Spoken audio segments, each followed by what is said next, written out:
Hi, in this video I'm dealing with the poem An Oration All Upon Cromwell's written from Ireland. Andrew Marvel എഴുതിയ വളരെ പ്രസിദ്ധമായിട്ടുള്ളൊരു പോമാണിത്. ഇതിൽ civil വാറിലെ ഒരു ചെറിയൊരു ഭാഗം പറയുന്നുണ്ട്. പക്ഷേ ആ ഒരു ചെറിയ ഭാഗമാണ് ഏറ്റവും ഇമ്പോർട്ടൻ്റ് ആയിട്ടുള്ള ഭാഗം. അതിന് വേണ്ടിയിട്ടാണ് കഴിഞ്ഞ വീഡിയോയിൽ ഞാൻ ഇംഗ്ലീഷ് സിവിൽ വാറിനെ പറ്റി പറഞ്ഞത്. അപ്പോൾ ആ ഒരു ഇംഗ്ലീഷ് സിവിൽ വാറിനെ പറ്റിയിട്ട് നല്ലൊരു ധാരണ ഉണ്ടെങ്കിൽ മാത്രമേ ഈ ഒരു പോം മനസ്സിലാവുള്ളൂ. സോ അതറിയാത്തവർ, ഇംഗ്ലീഷ് സിവിൽ വാറിനെ പറ്റി അറിയാത്തവർ ആ വീഡിയോ ആദ്യം കണ്ടിട്ട് വേണം ഇത് കാണാൻ.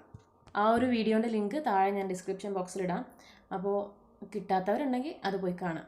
പിന്നെ എനിക്ക് പറയാനുള്ള മറ്റൊരു കാര്യം, വളരെ ഇമ്പോർട്ടൻ്റ് ആയിട്ടുള്ള കാര്യമാണ്, മാക്സിമം യൂസ് യുവർ ഹെഡ്ഫോൺസോ അല്ലെങ്കിൽ ഇയർഫോൺസോ ഉപയോഗിക്കുക. ബിക്കോസ് നിങ്ങളൊരു കോമിക് വീഡിയോ അല്ലെങ്കിൽ ഒരു വ്ലോഗോ കുക്കിംഗ് വീഡിയോ ഒക്കെ കാണുമ്പോൾ നിങ്ങൾക്ക് വളരെ ഇൻട്രസ്റ്റഡ് ആയിരിക്കും, അല്ലെങ്കിൽ നല്ല കോൺസെൻട്രേഷൻ കിട്ടും. പക്ഷേ നമ്മൾ ഇൻ ദ കേസ് നമ്മളിപ്പോൾ ഈ പഠിക്കാനുള്ളതൊക്കെ നമ്മൾ കേൾക്കുന്നത് എങ്കിൽ നമുക്ക് എന്തുണ്ടാവില്ല, അത്ര ഇൻട്രസ്റ്റ് ഉണ്ടാവില്ല, അത്ര കോൺസെൻട്രേഷൻ കിട്ടില്ല. അപ്പോൾ അതിന് വേണ്ടിയിട്ടാണ് മാക്സിമം ഇയർഫോണോ അല്ലെങ്കിൽ ഹെഡ്ഫോണോ ഉപയോഗിക്കാൻ നോക്കുക. അതിൻ്റെയായിരിക്കും കൂടുതൽ ബെറ്റർ ആയിരിക്കും. പിന്നെ മറ്റൊരു കാര്യം, ഈ പറയുന്നത് ഞാൻ ഈ ചാനലിൽ ഈ ഓരോ വീഡിയോസിലും പറയുന്നത് നിങ്ങൾക്ക് മനസ്സിലാകുന്നുണ്ടെങ്കിൽ, നിങ്ങൾക്കത് ഇൻഫോർമേറ്റീവ് ആണ്, നിങ്ങൾക്ക് യൂസ്ഫുൾ ആണ് തോന്നുകയാണെങ്കിൽ സബ്സ്ക്രൈബ് ചെയ്യുക. സബ്സ്ക്രൈബ് ചെയ്യുക. അതുപോലെ നിങ്ങളുടെ ഓരോ നിർദ്ദേശവും നിങ്ങളുടെ എല്ലാം എന്ത് ചെയ്യുക, താഴെ കമൻറ്റ് ചെയ്യുക. അപ്പോൾ നമുക്ക് ഈ ഒരു പോയത്തിലേക്ക് കിടക്കാം. അപ്പോൾ എന്നത്തെയും പോലെ നമുക്ക് ആദ്യം പോയറ്റിനെ പറ്റി അറിയാം, അതിനുശേഷം പോയത്തിലേക്ക് കിടക്കാം.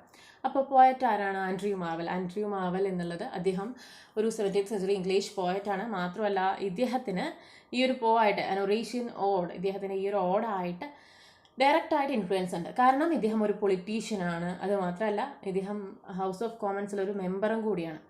അത് ഈ ക്രോംവെല്ലിൻ്റെ കോമൺവെൽത്ത് ആ ഒരു അഡ്മിനിസ്ട്രേഷൻ്റെ സമയത്തുള്ള മെമ്പറും കൂടിയാണ് ഈ ആൻഡ്രൂ മാർവൽ. അതുകൊണ്ട് തന്നെ ഇദ്ദേഹം എല്ലാം ഡയറക്റ്റായിട്ട് എക്സ്പീരിയൻസ് ചെയ്തതാണ് ഇദ്ദേഹത്തിൻ്റെ പോയട്രിയിൽ ഇദ്ദേഹം എഴുതിയിട്ടുള്ളത്. മറ്റൊരു ഇമ്പോർട്ടൻറ്റ് കാര്യം ആണ്, ആൻഡ്രൂ മാർവൽ എന്നുള്ള ഇദ്ദേഹം ഒരു പ്യൂരിറ്റൻ അല്ല. കൂടുതലായിട്ട് ഹൗസ് ഓഫ് കോമൺസിൽ കാണുന്നത് നമ്മൾ പ്യൂരിറ്റൻസിനെയാണ്. കോമൺവെൽത്ത് ഗവൺമെൻറ്റിൽ കൂടുതലായിട്ട് കാണുന്നത് പ്യൂരിറ്റൻസിനെയാണ്. പക്ഷേ ഇദ്ദേഹം ഒരു പ്യൂരിറ്റൻ അല്ല. എന്നിട്ട് കൂടെ അദ്ദേഹം എന്തായി അതിലൊരു മെമ്പർ ആയെങ്കിൽ അദ്ദേഹത്തിന് അതിന് മാത്രമുള്ള ഒരു എബിലിറ്റി ഉണ്ട്, അല്ലെങ്കിൽ അദ്ദേഹത്തിന് അതിൻ്റേതായിട്ടുള്ള ടാലൻ്റ് ഉണ്ട്. ഇദ്ദേഹത്തിൻ്റെ മേജർ വർക്ക്സ് ആണ് ടു ഹിസ് കോയ് മിസ്ട്രസ്, അതുപോലെ ദ ഗാർഡൻ, അങ്ങനെ ഒരുപാട് പോംസ്, സറ്റേഴ്സ്, കോൺട്രിബ്യൂഷ്യൽ എസ്സേസ്, ന്യൂസ് ലെറ്റേഴ്സ്, അങ്ങനെ ഒരുപാട് ഇദ്ദേഹം എഴുതിയിട്ടുണ്ട്. ഇദ്ദേഹത്തിൻ്റെ വർക്ക്സ് എല്ലാം എടുത്ത് നോക്കുമ്പോൾ നമുക്ക് ഇദ്ദേഹത്തിൻ്റെ ഇൻ്റലക്ച്വൽ കപ്പാസിറ്റി മനസ്സിലാവും. അദ്ദേഹം ഇത്രയും അറിവുള്ള ഒരു വ്യക്തിയാണെന്ന് നമുക്ക് മനസ്സിലാക്കാൻ കഴിയും. ബിക്കോസ് ഇദ്ദേഹം വളരെയധികം ട്രാവലിനെ ഇഷ്ടപ്പെടുന്ന ആളായിരുന്നു. ഒരുപാട് ട്രാവൽ ചെയ്ത വ്യക്തി ആയതുകൊണ്ട് തന്നെ ഒരുപാട് ഭാഷകളും ഇദ്ദേഹം പഠിച്ചെടുത്തിട്ടുണ്ട്. അങ്ങനെ ഒരുപാട് ഭാഷകൾ പഠിച്ചെടുത്തത് കൊണ്ടായിരിക്കാം ആ നാട്ടിലെ എല്ലാം, എവിടെയൊക്കെ ഇദ്ദേഹം സഞ്ചരിച്ചിട്ടുണ്ടോ അവിടുത്തെയൊക്കെ എല്ലാ കൾച്ചറായാലും ട്രഡീഷൻ ആയാലും അവിടുത്തെ എപ്പിക്സ് ആയാലും അവിടുത്തെ എല്ലാ തരത്തിലുള്ള കാര്യങ്ങളും ഇദ്ദേഹം മനസ്സിലാക്കിയിട്ട് അദ്ദേഹത്തിൻ്റെ പോയത്തിൽ അതെല്ലാം ഉൾപ്പെടുത്താനും ശ്രമിച്ചിട്ടുണ്ട്. ഈവൻ നമ്മുടെ ഇന്ത്യയിലെ പല കാര്യങ്ങളും, ഇന്ത്യയിലുണ്ടാകുന്ന ആ ഒരു കൾച്ചർ, നമ്മുടെ ബിലീഫ് സിസ്റ്റം എല്ലാം അദ്ദേഹത്തിൻ്റെ പോംസിൽ നമുക്ക് റിഫ്ലക്ട് ചെയ്ത് കാണാൻ കഴിയും. ഇദ്ദേഹത്തിനെ പറ്റി കൂടുതൽ ഇനി അറിയണമെങ്കിൽ നിങ്ങളെ സെർച്ച് ചെയ്യുക, കണ്ടെത്തുക. ഇദ്ദേഹത്തിനെ പറ്റി കൂടുതൽ ഇനിയും പറയാൻ നിന്ന് കഴിഞ്ഞാൽ പിന്നെയും ഈ വീഡിയോ ലെങ്തി ആയി പോകും. അല്ലെങ്കിൽ നമ്മുടെ ഈ പോം ഒരു 120 ലൈൻസ് വരുന്നുണ്ട്. ലൈൻ വൈസ് എക്സ്പ്ലനേഷൻ പോസിബിൾ ആണെന്ന് അറിയില്ല, എന്നറിയില്ല. പക്ഷേ കൂടുതൽ മാക്സിമം ഉൾപ്പെടുത്താൻ നോക്കാം. പിന്നെ സ്പെസിഫിക് ആയിട്ട് പറയേണ്ട കാര്യങ്ങൾ സ്പെസിഫൈ ചെയ്യാൻ തന്നെ ശ്രമിക്കുന്നുണ്ട്. ഇനി കൂടുതൽ ഡൗട്ട്സ് വരുന്നുണ്ടെങ്കിൽ താഴെ കമൻറ്റ് ചെയ്യാം. ഓക്കെ. പിന്നെ പറയാനുള്ള മറ്റൊരു കാര്യം, ഏറ്റവും മാക്സിമം എന്ത് ചെയ്യുക, ഒറിജിനൽ ടെക്സ്റ്റ് വായിക്കാൻ നോക്കുക. കാരണം ഒറിജിനൽ ടെക്സ്റ്റ് വായിക്കുമ്പോൾ നമുക്ക് നമ്മുടേതായിട്ടുള്ള ഇൻ്റർപ്രിട്ടേഷൻ ഉണ്ടായിരിക്കും. ഇവിടെ പറയുന്നത് റോമൻ ടച്ചസ് ആണ് കൂടുതൽ കൊണ്ടുവന്നിട്ടുള്ളത്, റോമൻ ഇമേജസ് ആണ് കൊണ്ടുവന്നിട്ടുള്ളത്, റോമൻ ഐഡിയാസ് ആണ് കൊണ്ടുവന്നിട്ടുള്ളത് എന്നൊക്കെ പറയാം. പക്ഷേ ഈവൻ ചിലപ്പോൾ നമുക്ക് നമ്മുടേതായിട്ടുള്ള ആ ഒരു ബിലീഫ് സിസ്റ്റത്തിൽ, നമ്മുടേതായിട്ടുള്ള ആ ഒരു ട്രഡീഷനിൽ നമുക്ക് വേണമെങ്കിൽ ഈ ഒരു പോയതിനെ ഇൻ്റർപ്രറ്റ് ചെയ്യാൻ പറ്റും. അപ്പോൾ അതുകൊണ്ടാണ് പറയുന്നത് മാക്സിമം ഒറിജിനൽ ടെക്സ്റ്റ് വായിക്കാൻ നോക്കുക. ഒറിജിനൽ ടെക്സ്റ്റ് വായിച്ചു കഴിഞ്ഞാൽ നമുക്ക് എക്സാമിന് ഏത് തരത്തിൽ ചോദിക്കുമ്പോഴും നമുക്ക് ആൻസർ ചെയ്യാൻ പറ്റും. സോ നമുക്കിനി പോയത്തിലേക്ക് കിടക്കാം. ഫസ്റ്റ് ലൈൻസ് ഇതാണ്. The forward the youth that would appear must now forsake his useless dear, nor in the shadows sing his numbers languishing. 'Tis time to leave the books in dust and oil the unused armor's rest, removing from the wall the corselet of the hall. So restless Cromwell could not cease in the inglorious art of peace, but through adventurous war as his active star. ഇവിടെ maximum കയ്യിൽ original text വെക്കാൻ നോക്കുക. കാരണം ഈ നിങ്ങൾ സ്വയം വായിക്കുമ്പോൾ തന്നെ നിങ്ങൾക്ക് ചിലപ്പോൾ പല ഇമേജസും മനസ്സിൽ വരാൻ സാധ്യത ഉണ്ട്, ഒരു പക്ഷേ. അപ്പോൾ എന്തിനാണ് ഈ ലൈന് വരെ എടുക്കാൻ കാരണം എന്ന് വെച്ചാൽ മറ്റൊന്നുമല്ല, ഈ ഫസ്റ്റ് ലൈൻസിൽ, ഇൻട്രൊഡക്ടറി ലൈൻസിൽ പറയുന്നത് ഒരാൾ ആരെയോ പറ്റി പറയുകയാണ്. അത് ചിലപ്പോൾ നമ്മുടെ പോയറ്റ് തന്നെ ആയിരിക്കാം. കാരണം അദ്ദേഹത്തിൻ്റെ ആരെയാണോ ഇവിടെ അഡ്രസ്സ് ചെയ്യുന്നത്, അദ്ദേഹത്തിൻ്റെ ബുക്സൊക്കെ മാറ്റി വയ്ക്കാൻ, അല്ലെങ്കിൽ അദ്ദേഹത്തിൻ്റെ പോയട്രി വർക്ക് അല്ലെങ്കിൽ ഇമാജിനേറ്റീവ് വർക്ക്സ് ഒക്കെ മാറ്റി വയ്ക്കാനുള്ള സമയമായി. എന്തിന്? ഒരു യുദ്ധത്തിനോ അല്ലെങ്കിൽ അങ്ങനെയുള്ള വാർഫെയറിനുള്ള സമയമായി. അതുകൊണ്ട് തന്നെ തൻ്റെ പേഴ്സണൽ അഫെയേഴ്സ്, അതേപോലെ തൻ്റെ ഇമാജിനേറ്റീവ് വർക്ക്സ്, നമ്മുടെ ആർട്സ്, അതെല്ലാം മാറ്റി വെച്ചിട്ട് ഇനി ആ ഒരു ഇതിലേക്ക് മാത്രം ചിന്ത അല്ലെങ്കിൽ അറ്റൻറ്റീവ് ആവൂ എന്നാണ് പറയുന്നത്. അപ്പോൾ നമുക്ക് ഈ ഫസ്റ്റ് ലൈൻസ് ഒക്കെ വായിക്കുമ്പോൾ മേ ബി അത് ആൻഡ്രൂ മാർവെലിനെ പറ്റി അദ്ദേഹം തന്നെ പറയുന്നതാണെന്ന് നമുക്ക് തോന്നാം. കാരണം ഫസ്റ്റ് ലൈൻസിൽ കാണുന്ന must now forsake his muses dear. നമ്മൾ പോയറ്റ്സ് ഒക്കെ കൂടുതലായിട്ട് പോയട്രി എഴുതുന്നതിന് മുൻപ് ആദ്യം മ്യൂസസ് ഗോഡിനെയൊക്കെ നമ്മൾ അവർ മനസ്സിൽ വിചാരിക്കും. അപ്പോൾ നമുക്ക് തോന്നാം ചിലപ്പോൾ ആൻഡ്രൂ മാർവെലിന് അദ്ദേഹത്തിനെ തന്നെ പറയാണോ തോന്നാം. പക്ഷേ അതല്ല എന്ന് ക്ലിയർ ചെയ്യാൻ വേണ്ടിയിട്ടാണ് അദ്ദേഹം താഴെ so restless Cromwell could not cease in the inglorious arts of peace എന്നുള്ള ലൈന് എത്തിച്ചത്. ഇവിടെ ഉദ്ദേശിക്കുന്നത് ഒലിവർ ക്രോംവെലിനെയാണ്. ഇവിടെ ഒലിവർ ക്രോംവെലിന് ഇങ്ങനെയുള്ള ഒരു ലൈൻസിൽ ഇദ്ദേഹത്തിനെ പോർട്രേ ചെയ്യാനുള്ള കാരണം ഒലിവർ ക്രോംവെലിനെ അദ്ദേഹത്തിൻ്റെ ആ ഒരു മിഡിൽ ഏജ് വരെ അദ്ദേഹത്തിനെ അറിയില്ലായിരുന്നു ആർക്കും. അദ്ദേഹം ഇത്രയും പോപ്പുലർ ആയിരുന്നില്ല. അദ്ദേഹത്തിൻ്റെ ടാലൻറ്റിനെ ആർക്കും അറിയുന്നുണ്ടായിരുന്നില്ല. അപ്പോൾ അദ്ദേഹത്തിൻ്റെ ടാലൻറ്റ് പുറത്തെടുക്കാനുള്ള സമയമാണിത് എന്നുള്ളതാണ് ഇവിടെ ആൻഡ്രൂ മാർവെൽ പറയുന്നത്. അത് കാരണം ഇത്രയും കാലം അദ്ദേഹത്തിൻ്റെ ജീവിതത്തിൽ ഇത്രയും കാലം ഇങ്ങനെയൊക്കെ പോയി, ആസ് എ നോർമൽ മാൻ പോലെ അദ്ദേഹം പോയി. പക്ഷേ ഇപ്പോൾ അതിനുള്ള സമയമല്ല. ഇപ്പോൾ തൻ്റെ ടാലൻറ്റ് എല്ലാം അദ്ദേഹത്തിൻ്റെ വാലർ ഇതെല്ലാം പുറത്തെടുക്കേണ്ട സമയമാണ് എന്നാണ് ഇദ്ദേഹം ഇവിടെ പോർട്രേ ചെയ്യുന്നത്. സയൻസിൽ പറയുന്നത് ഇവിടെ അദ്ദേഹം മുൻപ് ഡിപ്പെൻഡ് ചെയ്തിരുന്ന ബുക്സ് എല്ലാം എടുത്തിട്ട് യൂണിവേഴ്സിറ്റി റൂംസിൽ കൊണ്ടുപോയി വെക്കുക. എന്നിട്ട് അതിന് ശേഷം അവിടെ റെസ്റ്റഡ് ആമേഴ്സ് എല്ലാം എടുത്തിട്ട് ഒന്ന് ഫിനിഷ് ചെയ്യുക, ഒന്ന് ഓയിൽ ചെയ്യുക. എന്നിട്ട് എന്തിന് തയ്യാറാവുക? വാറിന് പോകാൻ തയ്യാറാവുക എന്നതാണ് ഇവിടെ ഈ ഒരു ലൈൻസിൽ ഇദ്ദേഹം പറയുന്നത്. ഇവിടെ പറയുന്ന അർജ്ഡ് ഹിസ് ആക്റ്റീവ് സ്റ്റാർ എന്നുള്ള ഈ ഒരു ലൈൻ പറയുന്നത് ഈ ഒരു ഒലിവർ ക്രോംവെലിൻ്റെ ഉള്ളിലുള്ള ആ ഒരു തീയാണ്, അല്ലെങ്കിൽ അദ്ദേഹത്തിൻ്റെ ആ ഒരു വാലർ, അല്ലെങ്കിൽ ഈ ഒരു സ്റ്റുവർട്ട് കിങ് ആയിട്ടുള്ള ചാൾസ് ദി ഫസ്റ്റിൻ്റെ ഭരണം അത്രയും മടുത്തിട്ടുള്ള ഒരു സിറ്റിസൺ ആണ് ഒലിവർ ക്രോംവെൽ. പക്ഷേ ഇതിനൊരു ഡെസ്റ്റിനേഷൻ വേണം, ഇത് ഇന്നല്ലെങ്കിൽ നാളെ ഇതിനൊരു അന്ത്യം വേണം എന്നുള്ള ആ ഒരു ചിന്ത അങ്ങനെ ആളിക്കത്തി എന്തിന് തയ്യാറാവാണ്?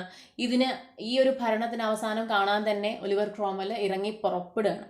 അപ്പോൾ ആ ഒരു പുറപ്പെടുന്നതിനെയാണ്, അല്ലെങ്കിൽ അദ്ദേഹത്തിൻ്റെ ആ ഒരു ഡെസ്റ്റിനിയാണ് ഇവിടെ അർജ്ഡ് ഹിസ് ആക്റ്റീവ് സ്റ്റാർ കൊണ്ട് ഉദ്ദേശിക്കുന്നത്. Then next lines and like the 3 forked lightning first breaking the clouds where it was nursed did through his own side his weary way divide, for this all want to courage high the emulous or enemy, and with such to enclose is more than to oppose. Then burning through the air he went, and palaces and temples rent. Then ഈ ലൈൻസിൽ നമ്മൾ നേരത്തെ പറഞ്ഞു നിർത്തി അർജ്ഡ് his active star, അദ്ദേഹത്തിൻ്റെ ആർജിങ് എന്തുമായി മാറണം, അല്ലെങ്കിൽ അദ്ദേഹത്തിൻ്റെ ആ ഉള്ളിൽ ആ തീയ ഇപ്പോൾ ഒരു തീഗോളമായി മാറിയിരിക്കുകയാണ്. അപ്പോൾ ഇവിടെ കാണിക്കുന്ന and like the 3 forked lightning, അതായത് 3 forked lightning that's equipment of ജൂപ്പിറ്ററിൻ്റെ ആയുധമാണ് 3 forked lightning. പക്ഷേ നമുക്ക് നമ്മുടെ ഇന്ത്യൻ മിത്തോളജിയിൽ പോവുകയാണെങ്കിൽ നമ്മുടെ പരമശിവൻ്റെ കയ്യിലുള്ള തൃശ്ശൂലം അതെടുക്കാം. അതെങ്ങനെയെന്ന് വെച്ചാൽ ആദ്യം ക്ലൗഡിനെ ബ്രേക്ക് ചെയ്തിട്ടാണ് എന്ത് ചെയ്യുന്നത്, അതിന് വഴി തെളിയിക്കുന്നത്. അപ്പോൾ വഴി തെളിയിക്കുക പറഞ്ഞു കഴിഞ്ഞാൽ 2 തരത്തിലുള്ള വഴി തെളിയും. ഒന്നുമില്ലെങ്കിൽ അദ്ദേഹത്തിന് കോമൺ ലൈഫിൽ, സാധാരണ നോർമൽ ലൈഫിൽ അദ്ദേഹത്തിന് പോകാം, അല്ലെങ്കിൽ ഈ ഒരു രീതിയിൽ വാറിൻ്റെ ആ ഒരു വേയിൽ പോയിട്ട് ഈ ഒരു ഭരണത്തിന്, ഈ ഒരു റൂളിന് ഡെസ്റ്റിനി, അല്ലെങ്കിൽ ഈ ഒരു റൂളിന് എൻഡ് വേണം എന്നുള്ള രീതിയിൽ ഇവരുടെ കൂടെ, പാർലമെൻറ്റിൻ്റെ കൂടെ നിന്നിട്ട് യുദ്ധം ചെയ്യാം എന്നുള്ള 2 വഴികൾ തെളിയിക്കുകയാണ്. അപ്പോൾ തെളിയിക്കണേന് അതിനും എന്ത് വേണം? അദ്ദേഹത്തിൻ്റെ ആ ഒരു ദേഷ്യം, അല്ലെങ്കിൽ അദ്ദേഹത്തിന് ആ ഒരു ഭരണത്തോടുള്ള ദേഷ്യം അങ്ങനെ ആളിക്കത്തിയിട്ട് അദ്ദേഹത്തിൻ്റെ വഴി തെളിയാണ്. എങ്ങോട്ടാണ് വഴി തെളിയുന്നത്? ആ ഒരു വാർ സൈഡിൽ തന്നെ ഇദ്ദേഹത്തിന് പോകാം എന്നുള്ള ആ ഒരു വഴി തെളിയിക്കുകയാണ് അദ്ദേഹം. അപ്പോൾ ദാറ്റ് മച്ച് അദ്ദേഹത്തിന് അത്രയും കാലിബർ ഉണ്ട് എന്ന്, അദ്ദേഹത്തിന് അത്രയും ടാലൻറ്റ് ഉണ്ട് എന്ന് ഇവിടെ കാണിക്കുകയാണ്. ആ ഒലിവർ ക്രോംവെലിൻ്റെ എൻട്രി, ആ ഒരു വാറിലേക്കുള്ള എൻട്രി, അല്ലെങ്കിൽ ആ ഒരു ഇങ്ങനെ ഒരു പാത്ത് തിരഞ്ഞെടുക്കുന്നതിലൂടെ ഉണ്ടാകുന്ന ആ ഒരു മാറ്റത്തിനെയാണ് ഇവിടെ ഇത്രയും ലൈൻസിലൂടെ ഇദ്ദേഹം കാണിക്കുന്നത്. ഇത്രയും ലൈൻസ് പറയുന്നുണ്ട്. For this all one to courage high the emulous rain and with such to enclose is more than to oppose. ഇവിടെ ഒലിവർ ക്രോംവെലിൻ്റെ ആ ഒരു ക്യാരക്ടറൈസേഷൻ, അല്ലെങ്കിൽ ക്യാരക്ടറിനുള്ള ആ ഒരു കാലിബറിനെ കാണിക്കുന്നത്. ഇവിടെ അദ്ദേഹത്തിന് ആ ഒരു വാർ ടൈമിൽ അദ്ദേഹത്തിൻ്റെ ഒപ്പോണൻസിനെ ഒപ്പോണൻസിൻ്റെ എതിരായിട്ട് ഫൈറ്റ് ചെയ്യുന്നതിനേക്കാളും കൂടുതൽ കാലിബർ എന്തിനു വേണം? തൻ്റെ ട്രൂപ്പിൽ തന്നെ, അല്ലെങ്കിൽ തൻ്റെ ആർമിയിൽ തന്നെയുള്ള അദ്ദേഹത്തിനോട് ജലസുള്ള അവരുടെ സ്വന്തം സുഹൃത്തുക്കളെ പോലെ കൂടെ നിന്നിട്ട് ചതിക്കുന്നവരെ മനസ്സിലാക്കി അവരെ കീഴടക്കാൻ അല്ലെങ്കിൽ അവരെ ഫൈറ്റ് ചെയ്ത് തോൽപ്പിക്കാൻ എന്തിനേക്കാൾ കൂടുതൽ കാലിബർ വേണമെന്നാണ് പറയുന്നത്. ഒപ്പോണൻസിനെ നേരിടുന്നതിനേക്കാട്ടിലും കൂടുതൽ കാലിബർ തൻ്റെ ആർമിയിലുള്ള ആൾക്കാരെ തന്നെ മനസ്സിലാക്കാൻ വേണം. ആ ഒരു കാലിബർ ആർക്കുണ്ട്? ഒലിവർ ക്രോംവെല്ലിനുണ്ട്. Then next lines, then burning through the air he went and palaces and temples rent. ഇവിടെ പാലസ് ആൻഡ് ടെമ്പിൾസ് ഇവിടെ കാണിക്കുന്നത് രണ്ട് അതോറിറ്റീസ് അല്ലെങ്കിൽ രണ്ട് പൊളിറ്റിക്കൽ അതോറിറ്റീസിനെയാണ് കാണിക്കുന്നത്. പാലസസ് എന്ന് പറയുമ്പോൾ റോയൽ അതോറിറ്റി, അതുപോലെ തന്നെ ചേർച്ച് എന്ന് പറയുമ്പോൾ അല്ലെങ്കിൽ ടെമ്പിൾ എന്ന് പറയുമ്പോൾ ചേർച്ചിൻ്റെ അതോറിറ്റി. ഞാൻ നേരത്തെ സിവിൽ വാറിൽ പറഞ്ഞിട്ടുണ്ടായിരുന്നു, പാലസിന് ചർച്ചിൻ്റേതായിട്ടുള്ള ഒരു അതോറിറ്റി ഉണ്ട്, അതേപോലെ തന്നെ പാലസിന് റോയൽ സൈഡിന് അതിൻ്റേതായിട്ടുള്ള അതോറിറ്റി ഉണ്ട്. ഇവർ രണ്ടുപേരും കൂടിയിട്ടാണ് അവിടെയുള്ള ആ ഒരു അഡ്മിനിസ്ട്രേഷൻ നോക്കി നടത്തുന്നത്. അപ്പോൾ ഈ രണ്ട് ഇതിൽ കൂടെയും അല്ലെങ്കിൽ രണ്ട് അതോറിറ്റീസിൽ കൂടെയും ആരുടെ പവർ പാസ് ചെയ്യുന്നുണ്ട്? നമ്മുടെ ഒലിവർ ക്രോംവെല്ലിൻ്റെ ആ ഒരു ലൈറ്റ്നിങ് പവർ പാസ് ചെയ്യുന്നുണ്ട്. അപ്പോൾ ഇവിടെ പറയുന്നത് മുഴുവനായിട്ട് പൊളിച്ചെടുക്കുകയാണ്. ആര്? ഒലിവർ ക്രോംവെല്ല് അവിടുത്തെ ആ ഒരു അഡ്മിനിസ്ട്രേഷൻ മുഴുവനായിട്ട് ഇപ്പോൾ പൊളിച്ചെടുക്കാൻ പോവാണ് ഈ ഒരു യുദ്ധത്തിലൂടെ, ഈ ഒരു civil വാറിലൂടെ. Lines, and Caesar had at last did through his lover's blast this madness to resist or blame the force of angry heaven's flame, and if we would speak true. ഇവിടെ പറയുന്നത് then and palaces and temples rent and Caesars had at last. ഇവിടെ ഈ രണ്ട് അതോറിറ്റീസിലൂടെയും പോയി ഈ ഒരു lightning, ഈ രണ്ട് അതോറിറ്റീസിലൂടെയും പാസ് ചെയ്തിട്ട് then at last വന്നത് എവിടെയാണ്? സീസറിൻ്റെ ഹെഡിലാണ്. സീസർ എന്ന് പറയുന്നത് ഇവിടെ ചാൾസ് ദി ഫസ്റ്റിനെയാണ്, ആ ഒരു കിങ്ങിനെയാണ് ഇവിടെ സീസർ എന്നുള്ളത് കൊണ്ട് ഉദ്ദേശിക്കുന്നത്. ഇംഗ്ലീഷ് ഹിസ്റ്ററിയിൽ ആദ്യമായിട്ട് ഒരു റൂളറുടെ അല്ലെങ്കിൽ ഒരു കിങ്ങിനെ ബിഹെഡ് ചെയ്ത സംഭവം എന്താണ്? ഈ ഒരു സിവിൽ വാറിൽ നടന്നുള്ള ചാൾസ് ദി ഫസ്റ്റിനെ ആ ഒരു എക്സിക്യൂഷൻ ആയിരുന്നു ഇംഗ്ലീഷ് ചരിത്രത്തിൽ തന്നെ ആദ്യമായിട്ട് നടന്നത്. അപ്പോൾ ഇവിടെ പറയുന്ന ആ ഒരു ഇൻസിഡൻറ്റിനെ, ആ ഒരു കാര്യത്തിനെ എന്ത് ചെയ്തിരിക്കുകയാണ്? ഇവിടെ ഇദ്ദേഹം കൂടുതലായിട്ട് ഗ്ലോറിഫൈ ചെയ്തിരിക്കുകയാണ്. ഓടെന്ന് പറയുമ്പോൾ എന്തെങ്കിലും ഒരു ആർട്ടിക്കിൾ അല്ലെങ്കിൽ എന്തെങ്കിലും ഒരു കാര്യത്തിനെ ഗ്ലോറിഫൈ ചെയ്യുന്നതിനെയാണ് നമ്മൾ ഓടെന്ന് പറയുക. ഇപ്പോൾ ഇവിടെ ഗ്ലോറിഫൈ ചെയ്തിട്ടുള്ളത് ആ ഒരു എക്സിക്യൂഷൻ അല്ലെങ്കിൽ ആ ഒരു ബിഹെഡിങ്, ആ ഒരു കാര്യത്തിനെയാണ്, ആ ഒരു ഇൻസിഡൻറ്റിനെയാണ് ഇവിടെ ഇദ്ദേഹം ഈ ഒരു സിവിൽ വാറിൽ നടന്ന ഈ ഒരു ഇൻസിഡൻ്റാണ് ഇദ്ദേഹം ആൻഡ്രൂ മാർവെൽ ഇവിടെ ഗ്ലോറിഫൈ ചെയ്തിട്ടുള്ളത്. അപ്പോൾ ആ ഒരു കാര്യം ഗ്ലോറിഫൈ ചെയ്യണമെങ്കിൽ ഒലിവർ ക്രോംവെല്ലിൻ്റെ വാലർ അറിയണം, അതുപോലെ തന്നെ അദ്ദേഹത്തിൻ്റെ ടാലൻറ്റ് അറിയണം, അതുപോലെ അദ്ദേഹത്തിൻ്റെ ആ ഒരു ട്രയംഫ്, അദ്ദേഹത്തിൻ്റെ victory over Ireland, Scotland, England, ഇതെല്ലാം അറിയണം. അപ്പോൾ അതിന് വേണ്ടിയിട്ടാണ് ഇവിടെ ഒലിവർ ക്രോംവെല്ലിൻ്റെ ആ ഒരു ടാലൻറ്റിനെയും അതേപോലെ തന്നെ ഈ ഒരു ചാൾസിൻ്റെ എക്സിക്യൂഷനെയും ഇതെല്ലാം കൂടി കൂട്ടിച്ചേർത്തുകൊണ്ടാണ് ഈ ഒരു ഓഡിൽ അദ്ദേഹം പോർട്രേ ചെയ്തത്. ദെൻ ഈ ലൈൻസിലൊക്കെ എന്താ പറയുന്നത് നോക്കാം. And Caesar's had at last did through his laurels blast this madness to resist or blame the force of angry heaven's flame. And അത് ബാക്കി പറയാം. ഈ ഒരു ലൈൻസിൽ പറയുന്നത് സീസർ എന്ന് പറയുന്നത് ചാൾസ് ദി ഫസ്റ്റ് ആണ്. ഇദ്ദേഹത്തിൻ്റെ ആ ഒരു ബിഹഡേഷൻ, ആ ഒരു പ്രോസസ്സാണ് ഇവിടെ പറയുന്നത്. അതുപോലെ തന്നെ ഇദ്ദേഹത്തിൻ്റെ തല കൊയ്യുക എന്ന് പറയുമ്പോൾ അതിൻ്റെ കൂടെ അദ്ദേഹത്തിൻ്റെ കിരീടം ഉണ്ടായിരിക്കും, ലോറൽസ് ബ്ലാസ്റ്റ്, അത് ചിതറിപ്പോയി. This madness to resist or blame the force of angry heaven's flame. ഇവിടെയൊക്കെ ആ ഒരു ലൈൻസിലൊക്കെ കാണിക്കുന്നത് ഒലിവർ ക്രോംവെല്ലിൻ്റെ ആ ഒരു കാലിബർ, അദ്ദേഹത്തിൻ്റെ ആ ഒരു ടാലൻറ്റിനെ, അദ്ദേഹത്തിൻ്റെ ആ ഒരു ആംഗ്രി കൊണ്ടാണ് അല്ലെങ്കിൽ അദ്ദേഹത്തിൻ്റെ ആ ഒരു ഇത് കൊണ്ട് മാത്രമാണ് ഇതെല്ലാം സംഭവിച്ചത് എന്നാണ് പറയുന്നത്. Then next lines, and if we would speak true much to the man is due, who from his private gardens where he lived reserved and austere, as if his highest plot to plant the bergamot could by industrious valor climb to ruin the great work of time and cast the kingdom old into another mold. ഇവിടെ പറയാൻ കാരണം ഇത്രയും പറഞ്ഞാൽ അത്രയും തീർന്നു. അപ്പോൾ and ഈ we would speak, നമ്മൾ സത്യം പറയുകയാണെങ്കിൽ എന്താണ് ഇതിനൊക്കെ കാരണം ഒരേ ഒരാളാണ്. ആരാണോ അദ്ദേഹത്തിൻ്റെ പ്രൈവറ്റ് ഗാർഡനിൽ നിന്ന് വന്നത്, അദ്ദേഹത്തിൻ്റെ പറഞ്ഞു കഴിഞ്ഞാൽ ഒലിവർ ക്രോംവെല്ലിൻ്റെ തന്നെ. ഞാൻ നേരത്തെ പറഞ്ഞു, അദ്ദേഹത്തിൻ്റെ ആ ഒരു മിഡിൽ ഏജ് വരെ അദ്ദേഹത്തിനെ ആർക്കും അറിയുന്നുണ്ടായിരുന്നില്ല. ആ ഒരു പ്രൈവറ്റ് ലൈഫിൽ നിന്ന് വന്ന ആരാണോ അദ്ദേഹമാണ് ഇതിനെല്ലാം കാരണം. He lived deserved and austere and ഇതിനൊക്കെ കാരണം if his highest plot to plant the bergamot. അത് രണ്ട് തരത്തിൽ നമുക്ക് ഇൻ്റർപ്രറ്റ് ചെയ്യാൻ പറ്റും. ഫസ്റ്റ് വൺ, നമ്മൾ ഇതിനു മുൻപ് ഒലിവർ ക്രോംവെല്ലിൻ്റെ പ്രൈവറ്റ് ലൈഫിനെ പറ്റി പറഞ്ഞു, who came from his private garden എന്ന് പറഞ്ഞു. അപ്പോൾ അദ്ദേഹത്തിൻ്റെ ആ ഒരു പ്രൈവറ്റ് ലൈഫിൽ അദ്ദേഹം തന്നെ അദ്ദേഹത്തിൻ്റെ പ്ലാന്റേഷനിൽ അദ്ദേഹം പ്ലോട്ട് ചെയ്ത, അദ്ദേഹം ആ ഒരു ബെർഗാമോട്ടിന് വേണ്ടിയിട്ട് നിരത്തിയ ആ ഒരു കൃഷി സ്ഥലത്തിനെ ആയിരിക്കാം ഇവിടെ പറയുന്നത്. ബെർഗാമോട്ട് എന്ന് പറഞ്ഞു കഴിഞ്ഞാൽ ബെർഗാമോട്ട് ഒരു പിയറാണ് അല്ലെങ്കിൽ ഒരു ഫ്രൂട്ടാണ്. അത് പിയർ ഓഫ് കിങ്സ് എന്നാണ് അറിയപ്പെടുന്നത്. അപ്പോൾ നമുക്ക് വേറൊരു ഇൻ്റർപ്രിട്ടേഷൻ എടുക്കുകയാണെങ്കിൽ ഇവിടെ പിയർ ഓഫ് കിങ്, അദ്ദേഹത്തിന് വേണ്ടിയിട്ട്, രാജാവിന് വേണ്ടിയിട്ടാണ് ഇദ്ദേഹം ഇവിടെ പ്ലാന്റേഷൻ നടത്തിയത് എന്നാണെങ്കിൽ, രാജാവിൻ്റെ പ്രജയായിട്ടുള്ള ഒരു സിറ്റിസൺ മാത്രമായിട്ട് ഒലിവർ ക്രോംവെല്ലാണ് ഇന്ന് രാജാവിനെ എക്സിക്യൂട്ട് ചെയ്തത്. അപ്പോൾ ആ ഒരു രീതിയിൽ നമുക്ക് ഇൻ്റർപ്രറ്റ് ചെയ്യാൻ പറ്റും. ഇത് രണ്ടും അല്ലാതെ പ്ലോട്ട്, ആ ഒരു പ്ലോട്ടിങ് എന്നുള്ള രീതിയിൽ, പ്ലോട്ടിങ് എന്നുള്ള വേർഡിന് നമുക്ക് വേറൊരു തരത്തിലുള്ള മീനിങ് കൊടുക്കുകയാണെങ്കിൽ, എന്തെങ്കിലും ഒരു മിഷൻ പ്ലോട്ട് ചെയ്യുക, ഇവിടെ കിങ്ങിനെ എക്സിക്യൂട്ട് ചെയ്യുക, അല്ലെങ്കിൽ കിങ്ങിൻ്റെ ആ ഒരു റൂളിനെ അവസാനിപ്പിക്കുക എന്നുള്ള പ്ലോട്ട് ആരുടെ പ്ലോട്ടായിരുന്നു? ഒലിവർ ക്രോംവെല്ലിൻ്റെ പ്ലോട്ടായിരുന്നു. അതുമായിരിക്കാം ഇവിടെ ഇദ്ദേഹം ഉദ്ദേശിച്ചത്, അല്ലെങ്കിൽ ആൻഡ്രൂ മാർവെൽ ഉദ്ദേശിച്ചത്. Then next lines, could by industrious valour climb to ruin the great work of time. Same അതിൻ്റെ കണ്ടിന്യൂവേഷൻ ആണ്. Could by industrious valour. Industrious എന്ന് പറയുമ്പോൾ ദാറ്റ് മച്ച് ആക്റ്റീവ്, അത്രയും ആക്റ്റീവ് ആയിട്ടുള്ള ആ ഒരു വാലർ കൊണ്ട് മാത്രമാണ് എന്ത് സംഭവിച്ചത്? ഇത്രയും വലിയൊരു കാര്യം, ഇത്രയും ഗ്രേറ്റസ്റ്റ് വർക്ക് അല്ലെങ്കിൽ ഇത്രയും ഗ്രേറ്റസ്റ്റ് മിഷൻ അദ്ദേഹത്തിന് പൂർത്തിയാക്കാൻ കഴിഞ്ഞത് എന്നാണ് ആൻഡ്രൂ മാർവെൽ പറയുന്നത്. And cast the kingdom mould into another mould. ഒരു കിങ്ഡത്തിനെ, ഒരു അഡ്മിനിസ്ട്രേഷനെ മാറ്റിയിട്ട് വേറൊരു അഡ്മിനിസ്ട്രേഷനാക്കി മാറ്റുകയാണ്. ഞാൻ നേരത്തെ പറഞ്ഞു ടെമ്പിൾസിലൂടെയും ടെമ്പിൾസിലൂടെ അതേപോലെ തന്നെ പാലസസിലൂടെയൊക്കെ അദ്ദേഹത്തിൻ്റെ 3 ഫോക്ഡ് ലൈറ്റ്നിങ് പാസ് ചെയ്ത് പോവുകയാണ്. അപ്പോൾ ഈ ഒരു അഡ്മിനിസ്ട്രേഷനെ മുഴുവനായിട്ട് മാറ്റിയിട്ട് അദ്ദേഹം വേറൊരു അഡ്മിനിസ്ട്രേഷൻ മോൾഡ് ചെയ്യുകയാണ്. അപ്പോൾ ദാറ്റ് മച്ച് പവർ ഉണ്ട് ആർക്ക്? ഒലിവർ ക്രോംവെല്ലിന്. Then next lines, though justice against fate complain and plead the ancient rights in vain, but those do hold or break as men are strong or weak, nature that had emptiness, allow or penetration less, and therefore must make room where greater spirits come. ഇവിടെ ഈ ലൈൻസിൽ though justice against fate complain, fate ജസ്റ്റിസിനോട് complaint ചെയ്യാണ്, അല്ലെങ്കിൽ ജസ്റ്റിസിനോട് complaint ചെയ്യാണ്. എന്താണ് complaint ചെയ്യുന്നത്? ആ ഒരു ഹെൽപ്ലെസ് സിറ്റുവേഷനിൽ ഇവിടെ നടക്കാൻ പോകുന്നത് ഒരു റിജിസൈഡാണ്, ഒരു രാജാവിനെയാണ് ബിഹെഡ് ചെയ്യാൻ പോകുന്നത്.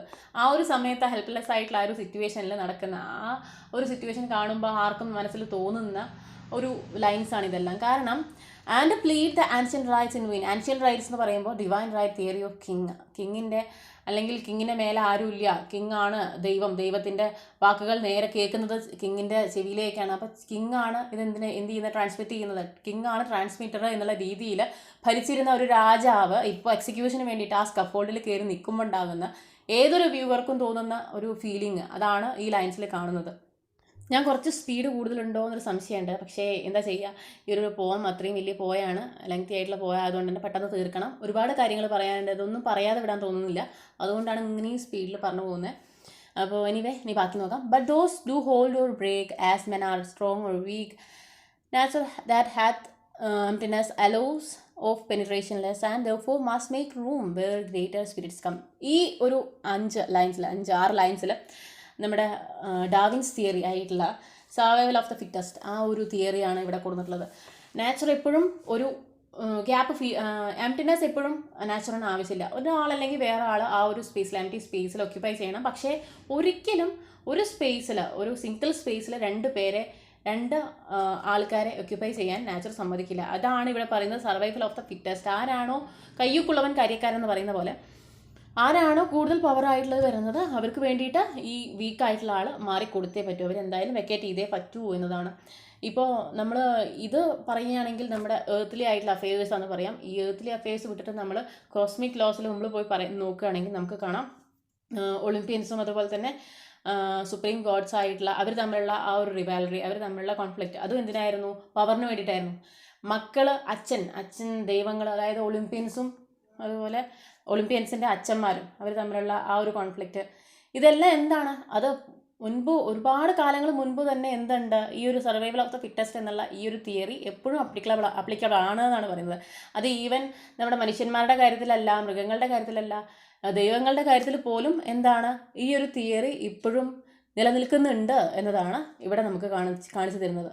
The next lines, what field of all the civil wars were not the deepest scars, and Hampden shows what part he had of wise art, were twining subtle fears with hope. He wove a net of such a scope that Charles himself might chase to Carisbrook's narrow case. That thence the royal actor born the tragic scaffold might adorn. അത് പിന്നെ പറയാം ബാക്കി. Then ഈ ലൈൻസിൽ പറയുന്നത് what field of all the civil wars were not the deepest scars. ഇവിടെ പറയുന്ന deepest scars ഒരു പക്ഷേ ക്രോംവെല്ലിൻ്റെ ആർമിയിൽ ഏതെങ്കിലും സോൾജിയേഴ്സിനായിരിക്കാം, അല്ലെങ്കിൽ ഒലിവർ ക്രോംവെല്ലിൻ്റെ തന്നെ ആയിരിക്കാം, അതും അല്ലെങ്കിൽ റോയൽ സോൾജിയേഴ്സിന് വല്ലവർക്കും ആയിരിക്കാം. ഇതൊന്നും അല്ലാതെ മേ ബി അത് നമ്മുടെ കിങ് ആയിട്ടുള്ള ചാൾസ് ദി ഫസ്റ്റിനുണ്ടായിട്ടുള്ള മാനസികമായിട്ടുള്ള ആ ഒരു ഡീപ്പസ്റ്റ് സ്കാർ ആയിരിക്കാം. പേടി, ആ ഒരു ഫിയർ, ഒലിവർ ക്രോംവെല്ലിൻ്റെ ആർമിയോടുള്ള പേടി, തൻ്റെ എക്സിക്യൂഷനോടുള്ള പേടി, അതുപോലെ തൻ്റെ ആ ഒരു ത്രോണ് പോവുമോ എന്നുള്ള പേടി, അങ്ങനെയുള്ള പല പേടികളും കൂടി ചേർന്നിട്ട് അദ്ദേഹത്തിൻ്റെ മനസ്സിലുണ്ടായിട്ടുള്ള ആ ഒരു ഡീപ്പസ്റ്റ് സ്കാറും ആയിരിക്കാം ഇവിടെ പറയുന്ന ഡീപ്പസ്റ്റ്. എനിവേ നമുക്ക് ബാക്കി and Hampton shows what part he had of wiser art. ഇവിടെ കിങ് ഉണ്ടാക്കിയ ആ ഒരു കൊട്ടാരം ഹാംപ്ടൺ കോർട്ടിലാണ് ആര് ഓടി കയറിയിരിക്കുന്നത്, നമ്മുടെ കിങ് ചാൾസ് ഇപ്പോൾ അവിടെയാണ് ഉള്ളത്, ഹാംപ്ടൺ കോർട്ടിലാണ് ഉള്ളത്. അപ്പോൾ ഇവിടെ നിന്ന് ഇനി സംഭവിക്കാൻ പോകുന്നത് ഈ ഒരു പ്ലോട്ട്, അല്ലെങ്കിൽ ഇദ്ദേഹം എന്ത് ചെയ്യാണ്, ഈ ഒലിവർ ക്രോംവെൽ ഇദ്ദേഹത്തിനെ പൂട്ടാൻ വേണ്ടിയിട്ട്, ചെസ്സ് കളിക്കുമ്പോൾ നമ്മൾ രാജാവിനെ പൂട്ടാൻ നോക്കില്ലേ, അതേപോലെ രാജാവിനെ പൂട്ടാൻ നോക്കുകയാണ്. അപ്പോൾ ഹാംപ്ടൺ കോർട്ടിലാണ് ഇദ്ദേഹം ഉള്ളത്. ഇപ്പോൾ twining subtle fears with hope he wove a net of such a scope. ഇവിടെ ഇദ്ദേഹം ഒരുപാട് ഹോപ്പും അതുപോലെ ഫിയേഴ്സൊക്കെ ആയിട്ട് ആയിരിക്കുകയാണ് ചാൾസ് ദി ഫസ്റ്റ് ഇരിക്കുന്നത്. ആ സമയത്ത് ചാൾസ് എന്ത് ചെയ്യാണ്, ഇദ്ദേഹത്തിനെ ചേസ് ചെയ്തിട്ട് ഇദ്ദേഹം അവിടുന്ന് ഒളിച്ചോടുകയാണ് എങ്ങോട്ട്, കാരിസ്ബ്രൂക്കിലേക്ക് ഇദ്ദേഹത്തിൻ്റെ കൊട്ടാരത്തിൻ്റെ ആ ഒരു തുരങ്കത്തിലൂടെ പോയി കാരിസ്ബ്രൂക്കിലേക്ക് എത്തി. കാരിസ്ബ്രൂക്സ് നാരോ കേസ് ആരാണ്,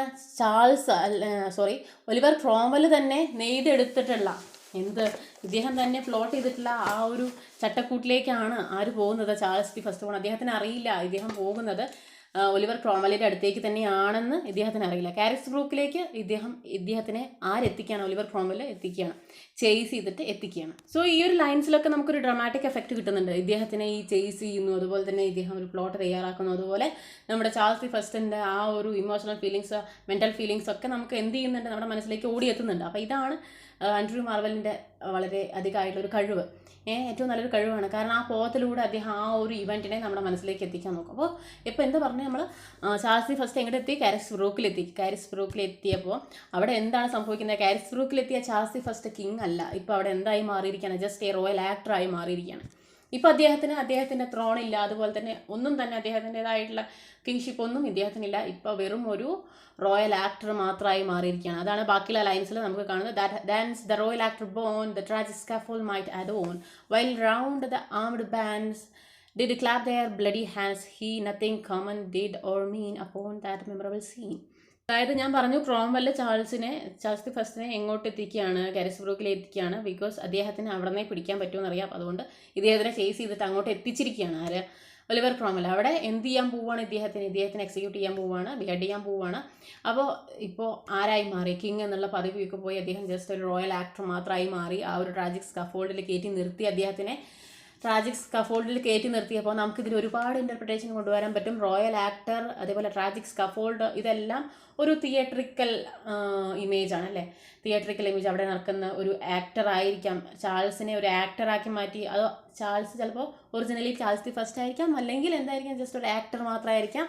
അതുപോലെ ട്രാജിക് സ്കഫോൾഡ് എന്നുള്ളത് ഒരു തിയേറ്ററിക്കൽ ഇമേജാണ്, തിയേറ്ററായിട്ട് കണക്കൂട്ടാം.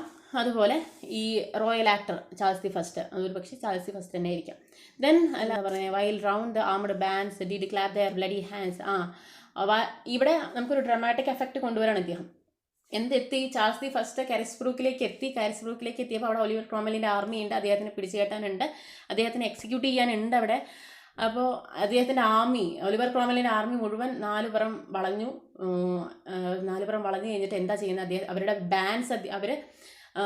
ബാൻഡ് മുഴക്കി. അതെന്താണെന്ന് വെച്ചാൽ അദ്ദേഹത്തിൻ്റെ ആ ഒരു എക്സിക്യൂഷൻ്റെ സമയത്തുള്ള ആ ഒരു കഷ്ടമാണ്. അതുപോലെ തന്നെ did clap their bloody hands, അത്രയും ക്രൂവാലിറ്റിയാണ് ചെയ്യുന്നത്. കാരണം ഒരു രാജാവിനെയാണ് ബിഹെഡ് ചെയ്യാൻ പോകുന്നത്, ഒരു രാജാവിനെയാണ് എക്സിക്യൂട്ട് ചെയ്യാൻ പോകുന്നത്. അപ്പോൾ ഇതൊക്കെയാണ് അവിടെ ആ bloody hands, clap their bloody hands എന്നൊക്കെ കാണിക്കുന്നത്. അപ്പോൾ ഇവിടെ അങ്ങനെ അദ്ദേഹത്തിന് ആ ഒരു എക്സിക്യൂഷൻ എന്നുള്ള ആ ഒരു ഇവൻറ്റിലേക്ക് എത്തിക്കുകയാണ്, ആ ഒരു ഇതിലേക്ക് എത്തിക്കുകയാണ്, ഒരു സ്കഫോൾഡിലേക്ക് എത്തിച്ചിരിക്കുകയാണ്. ആ ഒരു മൊമെൻറ്റിനെയാണ് ഇവിടെ ആൻഡ്രൂ മാർവൽ പോർട്രേ ചെയ്യുന്നത്. അതുപോലെ തന്നെ ഞാൻ നേരത്തെ പറഞ്ഞ റോയൽ ആക്ടർ ട്രാജിക് സ്കഫോൾഡ് എന്നുള്ള ആ ഒരു ഇമേജൊക്കെ നമ്മളൊരു തിയേറ്ററിക്കൽ ഇമേജ് ആയിട്ട് മാറ്റുകയാണെങ്കിൽ ആംഡ് ബാൻഡ്സ് എന്ന് പറഞ്ഞു കഴിഞ്ഞാൽ അതിലുള്ള ഓർക്കസ്ട്ര ആയിരിക്കാം, ആ ഒരു ഡ്രാമയിൽ നടക്കുന്ന ഓർക്കസ്ട്ര ആയിരിക്കാം. അതുപോലത്തെ did clap their bloody hands എന്ന് പറയുന്ന ഒരു പക്ഷേ എന്തായിരിക്കാം, വ്യൂവേഴ്സ് അല്ലെങ്കിൽ ഓഡിയൻസ് ആയിരിക്കാം. അവരുടെ ആ ഒരു ക്ലൈമാക്സ് അല്ലെങ്കിൽ ആ ഒരു ഇൻസിഡൻറ്റ്, ആ ഒരു സമയത്തുള്ള അത് കണ്ടിട്ട് അങ്ങനെ ഇതായിട്ടുള്ള ഓഡിയൻസ് ആയിരിക്കാം എന്ത് ചെയ്യുന്നത്, ക്ലാപ്പ് ചെയ്യുന്നത്. ദെൻ അടുത്ത ലൈന്, he nothing common did or mean upon that memorable scene but with his keener eye the axe's edge did try.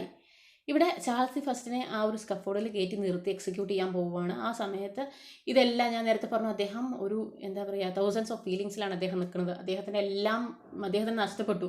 ഇനി ഒന്നും തിരിച്ചു കിട്ടുന്നുള്ള ആ ഒരു പ്രതീക്ഷ അദ്ദേഹത്തിനില്ല. എന്നാൽ പോലും ഈവൻ ഇൻ ദാറ്റ് ടൈം അദ്ദേഹത്തിന് പ്രത്യേകിച്ച് ഒരു റിയാക്ഷനും ഇല്ല. അപ്പോൾ ഒരു കോമൺ മാൻ ആണെങ്കിൽ ഇങ്ങനെയുള്ള എക്സിക്യൂഷൻ്റെ ടൈമിലൊക്കെ വളരെ വൾഗറായിട്ടുള്ള ഒരുപാട് ആക്ഷൻസ് കാണിക്കും. ഇവിടെ ഇദ്ദേഹത്തിന് അങ്ങനെയുള്ള ഒരു റിയാക്ഷൻസും ഇല്ല, കാമൻ ക്വയറ്റായിട്ട് നിൽക്കുകയാണ്. ഇവിടെ ഇദ്ദേഹം ആൻഡ്രിയു മാവൽ ഒലിവർ ക്രോമലിനെ മാത്രമല്ല ഗ്ലോറിഫൈ ചെയ്യാൻ ശ്രമിച്ചിട്ടുള്ളത്. ഇവിടെ കിങ്ങിനെ ഒരു കംപ്ലീറ്റ് കിങ് ആയിട്ട്, കംപ്ലീറ്റ് റോയൽ ക്വാളിറ്റീസ് ഉള്ള ഒരു കിങ് ആയിട്ടും ഇദ്ദേഹം പോർട്രേ ചെയ്തിട്ടുണ്ട്. അതാണ് ഇവിടെ കണ്ടിട്ടുള്ള ചാൾസ് ഫസ്റ്റിൻ്റെ റോയൽ ക്വാളിറ്റീസ്. അദ്ദേഹത്തിൻ്റെ ആ ഒരു ഡെത്തിൻ്റെ ടൈമിൽ പോലും അദ്ദേഹം ഡെത്തിനെ അക്സെപ്റ്റ് ചെയ്യുകയാണ് എന്നതാണ് ഇദ്ദേഹം ഇവിടെ കാണിക്കുന്നത്. അപ്പോൾ ഈ ലൈൻസിൽ പറയുന്നത് he nothing common did or mean upon that memorable scene. അദ്ദേഹം പ്രത്യേകിച്ചൊന്നും ചെയ്യുന്നില്ല, ഒരു റിയാക്ഷനും കൊടുക്കുന്നില്ല. ബട്ട് വിത്ത് ഹിസ് കീനർ ആയി the axe's edge D try. പക്ഷെ അദ്ദേഹത്തിൻ്റെ കണ്ണുകൾ അദ്ദേഹത്തിനെ ബിഹെഡ് ചെയ്യാൻ പോകുന്ന ആ ഒരു ആക്സിൻ്റെ ഷാർപ്നെസ് മനസ്സിലാക്കാൻ വേണ്ടിയിട്ട് അദ്ദേഹത്തിൻ്റെ കണ്ണുകൾ ചലിക്കുന്നുണ്ട്. Nor called the gods with vulgar spite to indicate his helpless right. ഈ ഹെൽപ്ലെസ് സിറ്റുവേഷനിൽ അദ്ദേഹം പ്രത്യേകിച്ച് ഒരു ഗോഡിനെ ഒന്നും വിളിക്കുന്നില്ല, ഒരു പ്രേ നടത്തുന്നില്ല. കാരണം അദ്ദേഹം അക്സെപ്റ്റ് ചെയ്യുകയാണ്, ഡെത്തിനെ അക്സെപ്റ്റ് ചെയ്യുകയാണ്. Then but bowed his comely head down as upon a bed. ഇവിടെ അദ്ദേഹത്തിൻ്റെ ആ ഹാൻസം ആയിട്ടുള്ള ഹെഡ് അദ്ദേഹം സാധാരണ ഡെയിലി ലൈഫിൽ അദ്ദേഹം എങ്ങനെയാണോ കിടന്നുറങ്ങാൻ പോകുന്നത് ആ ഒരു പോസ്റ്ററിൽ അദ്ദേഹം എന്ത് ചെയ്യുകയാണ്, അദ്ദേഹത്തിൻ്റെ ആ ഹെഡ് താഴ്ത്തുകയാണ്, അദ്ദേഹത്തിൻ്റെ head കുനിക്കുകയാണ്. This was that memorable hour which first assured the positive power. So when they did design the capital's first line, then ഈ ഒരു മെമ്മറബിൾ അവറിൽ, ഈ ഒരു ക്രൂഷ്യൽ ആയിട്ടുള്ള അവറിലാണ് എന്ത് ചെയ്യാൻ പോകുന്നത്. ഇതുവരെയുള്ള അതോറിറ്റീസ് എല്ലാം മാറി, ഇതുവരെയുള്ള അഡ്മിനിസ്ട്രേഷൻ എല്ലാം മാറിയിട്ട് പുതിയൊരു അഡ്മിനിസ്ട്രേഷൻ വരാൻ പോവുകയാണ്. എല്ലാം കൊണ്ടും പുതിയൊരു എറയുടെ തുടക്കമാണ് എന്നതാണ് പറയുന്നത്. അപ്പോൾ ദെൻ പ്രസിഡന്റിനെ കുറിച്ച് കൂടുതലായിട്ട് വിവരിക്കുന്നുണ്ട്. A bleeding head where they begun did fright the architects to run and at in that the state foresaw its happy fate and now. അത് പിന്നെ പറയാം. ഇതുവരെയുള്ളത് എ ബ്ലീഡിങ് ഹെഡ്. ഞാൻ നേരത്തെ പറഞ്ഞു റോമൻ ഇമേജസ് ആണ് കൂടുതലായിട്ട്, അല്ലെങ്കിൽ റോമൻ ബിലീഫ്സ് ആണ് കൂടുതലായിട്ട് ഈ പോത്തിൽ ഉൾപ്പെടുത്തിയിട്ടുള്ളത് പറഞ്ഞു. റോമൻ ആർക്കിടെക്ട്സ് വിചാരിച്ചിരുന്നു ഈ ഹ്യൂമൻ ഹെഡ് കാണുന്നത് ഒരു ബാഡ് ഓമനായിട്ടായിരുന്നു കണ്ടിരുന്നത്. പക്ഷേ ഇന്ന് ഈ ഒരു ഹ്യൂമൻ ഹെഡ് കാണുമ്പോൾ, ചാൾസിൻ്റെ ഹെഡ് കാണുമ്പോൾ എന്താണ് എല്ലാവർക്കും എന്ത് ചെയ്യാണ്, എല്ലാവർക്കും ഒരു ഹാപ്പി മൊമെൻ്റായി തോന്നുകയാണ്. പുതിയൊരു എറയുടെ തുടക്കമാണ്. ഇതുവരെയുള്ള ഈ ഒരു റൂയിൻഡ് സ്റ്റേറ്റ് അല്ലെങ്കിൽ ഈ ഒരു റൂയിൻ റൂളൊക്കെ മാറിയിട്ട് നല്ലൊരു റൂള് വരാൻ പോവുകയാണ് എന്ന ഒരു ശുഭാപ്തി, ഒരു ഒപ്റ്റിമിസ്റ്റിക് മൂഡാണ് ഇവിടെ കൊണ്ടുവരുന്നത് ഈ ഒരു ഹ്യൂമൻ ഹെഡ് കാണുമ്പോൾ. അതായത് മുൻപത്തെ വിശ്വാസത്തിനെ മറികടന്നുകൊണ്ട്, മുൻപത്തെ എല്ലാ വിശ്വാസങ്ങളും ഡിവൈൻ റൈറ്റ് തിയറി ആയാലും ഏതൊരു തരത്തിലുള്ള വിശ്വാസങ്ങളായാലും അതെല്ലാം മാറ്റിമറിച്ചുകൊണ്ട് പുതിയൊരു വിശ്വാസത്തിലേക്ക് തുടക്കം കുറിക്കുകയാണ് ഈ ഒരു എക്സിക്യൂഷനിലൂടെ എന്നതാണ് ആൻഡ്രൂ മാർവൽ പറയുന്നത്. Then preceding lines, and now the Irish are ashamed to see themselves in a one-year team. So much one man can do that does both act and know. They can affirm his praises best and have, though overcome, confessed how good he is, how just and fit for highest trust. ഇവിടെ ഇതിൽ കാണിക്കുന്നത്, ഈ ലൈൻസിൽ പറയുന്നത്, ഈ സമയത്ത്, അതായത് civil വാറിന് മുൻപ് അയർലാൻഡിൽ ഏറ്റവും കൂടുതൽ മെജോറിറ്റി കത്തോലിക്സ് ആണ്. ബാക്കി സ്കോട്ട്ലാൻഡിലായാലും ഇംഗ്ലണ്ടിലായാലും കൂടുതൽ പ്രൊട്ടസ്റ്റൻസ് ആണ്. എന്നാൽ കൂടെ അവിടെ കൂടുതലായിട്ട് സുവർണിറ്റി ഉള്ളത് കത്തോലിക്സിനായിരുന്നു ഓവർ പ്രൊട്ടസ്റ്റൻസ് അല്ലെങ്കിൽ പ്യൂരിറ്റൻസിന്. അപ്പോൾ അയർലാൻഡിൽ കത്തോലിക്സ് ആയതുകൊണ്ട് അയർലാൻഡിൽ കുറച്ച് സുപ്പീരിയോറിറ്റി കോംപ്ലക്സ് ഉണ്ട്. അപ്പോൾ ആ ഒരു സുപ്പീരിയോറിറ്റി ആര് തല്ലി തകർത്തു എന്നാണ് പറയണേ, ഒലിവർ ക്രോമൽ ഇപ്പോൾ തല്ലി തകർത്തു. വെറും ഒരൊറ്റ വർഷം കൊണ്ട് അദ്ദേഹത്തിൻ്റെ പ്ലോട്ട് ഈ അയർലാൻഡിൻ്റെ ഈ ഒരു സുപ്പീരിയോറിറ്റി ഒക്കെ തകർത്തു. അപ്പോൾ ഇപ്പോൾ അയർലാൻഡ് ആരെ പ്രൈസ് ചെയ്യുന്നുണ്ട്? ഒലിവർ ക്രോമലിനെ, അദ്ദേഹത്തിൻ്റെ ആ ഒരു പവറിനെ, അദ്ദേഹത്തിൻ്റെ ടാലൻറ്റിനെ, how good he is, how just and fit for highest trust. അവരടക്കം പറയുന്നുണ്ട് അദ്ദേഹം ഫിറ്റ് ഫോർ ഹയസ്റ്റ് ട്രസ്റ്റ്.